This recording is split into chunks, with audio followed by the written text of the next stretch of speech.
دیر تک ٹہلتے رہے ہو آج؟ جی ہاں، ایک بہت بڑی خوشخبری سنانے آیا ہوں تمہیں۔ ابھی ابھی میرے ایک دوست نے فون کیا ہے۔ ججوں نے تمہاری تصویر کو اول انعام کا مستحق قرار دیا۔ مستحق مین حقدار۔ میں نے تفصیل معلوم کرنے کے لیے رؤوف کو بھیج دیا ہے، ابھی آ جائے گا۔ مجھے اخبار سے معلوم ہو چکا ہے۔ یعنی کہ اختر کہتا ہے کہ مجھے پہلے سے ہی پتہ چل گیا ہے۔ تجمل اختر کی بے نیازی پر متجب مین حیران ہو کر، تمہیں اس کا علم تھا؟ اخبار صبح سویرے مل جاتا ہے۔ تمہیں یہ خبر سن کر اتنی خوشی نہیں ہوئی جتنی ہونی چاہیے۔ میرا خیال ہے کہ تمہارا بہت بڑا کارنامہ ہے۔ اختر خاموش ہے۔ تم نے ملک کے تمام مصوروں کے مقابلے میں یہ انعام جیتا ہے۔ یہ کوئی معمولی اعزاز نہیں۔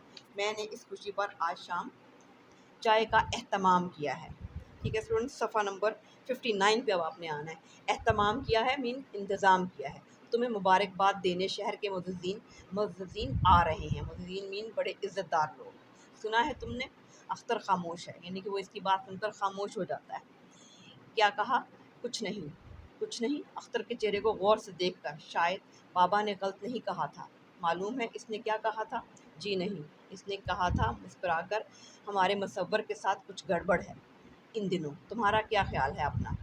یعنی کہ جو نوکر ہے وہ اس نے محسوس کیا ہے اور اس نے کہا ہے کہ کچھ گڑبڑ ہے مصور کے ساتھ، تو آپ کا کیا خیال ہے؟ صحیح کہا تھا اس نے، یعنی کہ یہی کہ یہاں سے رخصت ہونا چاہتا ہوں۔ کیا کہا؟ لہجے میں حیرت۔ رخصت ہونے کی کیا ضرورت؟ میرا دل چاہتا ہے۔ کوئی شکایت، کوئی تکلیف؟ تجمل بڑا حیران ہو کر پوچھتا ہے کہ کوئی شکایت ہے یا کوئی تکلیف ہے یہاں پر؟ کوئی شکایت نہیں۔ پھر کیا بات ہے؟ اگر کوئی تکلیف ہے تو صاف کیوں نہیں کہہ دیتے؟ تمہارے لیے کیا کچھ نہیں کیا گیا اور کیا کچھ نہیں کیا جائے گا؟ میں اس کے لیے آپ کا شکر گزار ہوں۔ پھر بھی کیا مطلب؟ مجھے جانا ہی چاہیے۔ بیوقوف نہ بنو اختر، یہ بیٹھے بیٹھے آج تمہیں کیا ہو گیا ہے؟ اس کا جواب دے چکا ہوں۔ اگر تمہیں کچھ نہیں ہوا تو اس بیوقوفی کی وجہ ذرا سوچو تو، یہاں آ کر تم نے کتنے بڑے کارنامے انجام دیے ہیں، کتنی زبردست قدر و منزلت حاصل کی ہے۔ قدر و منزلت مین عزت۔ اس سے بڑی عزت کیا ہوگی کہ آج تم ملک کے بہترین مصور سمجھے جاتے ہو، اور کیا چاہیے؟ صفحہ نمبر 60۔ اختر، اس کے لیے میں آپ کا تہ دل سے شکریہ ادا کرتا ہوں۔ تہ دل سے ممکن دل کی گہرائیوں سے۔ مجھے شکریہ کی ضرورت نہیں۔ صاف صاف بتاؤ تمہیں کیا تکلیف ہے، کس چیز کی کمی محسوس ہوتی ہے اور کیا چاہیے تمہیں؟ مجھے کچھ نہیں چاہیے۔ رخصت ہونے کی اجازت دیجیے۔ اس پاگل پن کی اجازت کیوں کر دے سکتا ہوں؟ آخر کیوں؟ اس کی وجہ تم نہیں جانتے کیا؟ اختر خاموش رہتا ہے۔ سنا ہے آرٹسٹوں پر کبھی کبھی دورے بھی پڑتے ہیں، یعنی کہ فنکاروں پر، وہ یعنی کہ کہتا ہے اختر جو ہے۔ تجمل کیوں کہتا ہے؟ شاید اختر کی طرف مسکرا کر دیکھتا ہے۔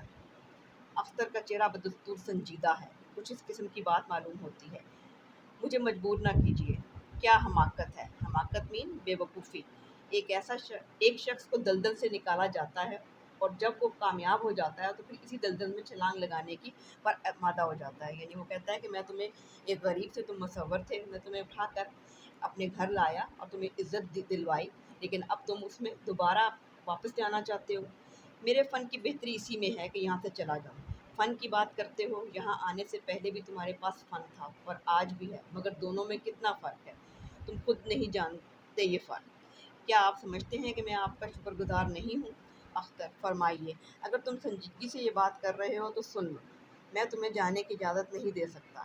یہ میری توہین ہے۔ لوگ کیا کہیں گے؟ توہین مین کہ میری عزت میں کمی آئے گی۔ لوگوں کو میرے اور آپ کے ذاتی معاملے سے کیا واسطہ؟ یعنی کہ اختر کہتا ہے کہ لوگوں کو کیا ہے اس سے؟ تجمل، تم دنیا سے الگ تھلگ رہ کر مصوری رہتے ہو، تمہیں معلوم نہیں لوگ اس قسم کے واقعے پر کیا کچھ کرتے ہیں۔ سب کہیں گے ایک غریب اور کلاش مصور کو جھونپڑی میں سے نکال کر لایا۔ کلاش بھی غریب کو کہتے ہیں، غریب اور کلاش غریب۔ مصور کو جھونپڑی سے، یعنی کہ اس کو چھوٹے سے گھر سے میں نکال کر یہاں لایا دکھاوے کے لیے اور پھر اسے واپس بھیج دیا۔ کیا یہ میری توہین نہیں ہے؟ ٹھیک ہے اسٹوڈنٹس، یہاں تک ہم نے آج پڑھا۔ امید ہے کہ آپ کو سمجھ آ گیا ہوگا۔